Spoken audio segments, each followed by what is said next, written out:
यहाँ की बेटी हूँ, यहाँ की बहू। पाकिस्तान मुझे मतलब वो आना वो मेरे लिए मतलब पराया देश बन चुका है। अगर एक झूठ बोलूँगी तो 100 झूठ बोलने पड़ेंगे। तो मैंने जो सच था वो बोला है। सीमा हैदर की प्रेम कहानी अब यूपी एटीएस की पूछताछ में फंस गई है। अभी तक सीमा हैदर ने बड़ी बेबाकी से मीडिया के सामने अपनी बातें रखी।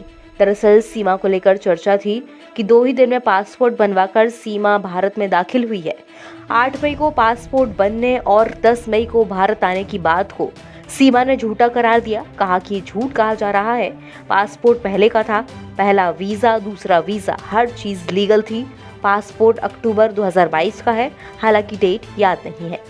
सचिन की प्रेमिका ने कहा कि मैंने कभी कुछ भी झूठ नहीं कहा, क्योंकि सच पर मुझे विश्वास है, सच में ताकत होती है। आगे सब सही होगा, ऐसा मेरा भरोसा है। मेरा जो गुनाह है उसे मैं मानती हूँ। 6 पासपोर्ट होने के सवाल पर सीमा ने कहा उसमें 4 पासपोर्ट बच्चों के हैं। उसके एक पासपोर्ट में सरनेम नहीं था, इस वजह से नेपाल से वीजा नहीं मिला था, तभी उसने दोबारा पासपोर्ट बनवाया था। इन सब से तर सीमा हैदर ने चल रही खबरों पर ऐतराज जताया। उसने कहा कि मेरे पापा को मेरा बॉयफ्रेंड ना कहा जाए, भाई को मेरा पति बताया जा रहा है। इतना ही नहीं, और ना जाने किसको क्या क्या बना दिया। ये बहुत गलत है। इस वजह से मैं मीडिया के सामने नहीं आना चाहती थी। मेरे बारे में बहुत गलत बोला जा रहा है। मेरी रिक्वेस्ट है कि मेरे बाप को बाप रहने दे, बॉयफ्रेंड ना बनाए, भाई को भाई ही रहने दे। मैं वापस नहीं जा सकती, वहाँ मेरे लिए बुरी मौत इंतज़ार कर रही है।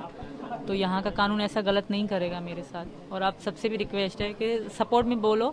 जिस तरह गलत गलत बोल रहे हो, भाई को बॉयफ्रेंड, बाप को बॉयफ्रेंड, इस तरह मत बोलो। हमारी भी इज्जत है, आत्मसम्मान है। मीडिया रिपोर्ट्स के मुताबिक एटीएस की पूछताछ में सीमा हैदर ने कहा कि उसने साल 2019 के बाद ही पबजी गेम खेलना शुरू कर दिया था।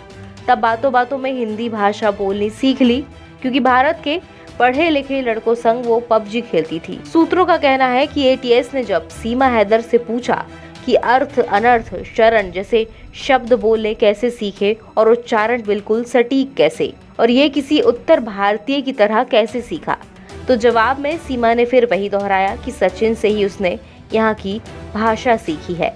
इसके बाद पूछा गया कि सचिन मीणा तो खुद अच्छी तरह से हिंदी नहीं बोल पाता, वो पश्चिमी उत्तर प्रदेश की बोली बोलता है, तो फिर तुम्हें इसकी ट्रेनिंग किसने दी? इस पर सीमा ने चुप्पी साध ली। हालांकि वो अपनी सफाई में बोलती रही कि उससे किसी ने ट्रेनिंग नहीं दी है, वो तो सरहद पार सिर्फ और सिर्फ अपनी मोहब्बत यानी कि सचिन के लिए आई है।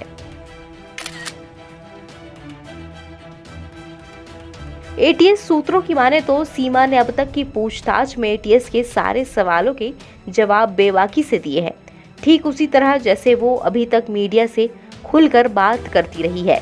ऐसे में एटीएस ये समझने की कोशिश कर रही है कि कहीं ऐसा तो नहीं कि किसी ने सीमा को ट्रेनिंग देकर भारत रवाना किया हो, और कहीं ऐसा तो नहीं कि कोई अब भी उसकी मदद कर रहा हो।